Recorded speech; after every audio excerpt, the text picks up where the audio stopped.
everyone, I'm going to show you how to fix Google Sheets not opening. So if Google Sheets isn't opening, try these fixes. So first, force close Google Sheets. So swipe it up and swipe it away. Then reopen it and see if that works.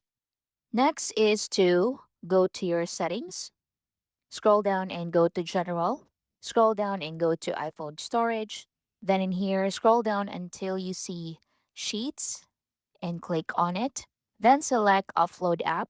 So click Offload App again to confirm the action. So this will delete the app that keeps its documents and data. So click Reinstall App to place back your data if the app is still available for download. Then wait for it to finish reinstalling. Once done, open Google Sheets again and see if that solves the issue. Next is to go to your settings again, then go to Wi-Fi and make sure your internet connection is strong. So you can switch to another network or you can switch from Wi-Fi to data or from data to Wi-Fi and check if that solves the issue. Next is to restart your phone. So turn your phone off and back on, then try opening Sheets again and see if that works. And that's basically it. Thank you for watching.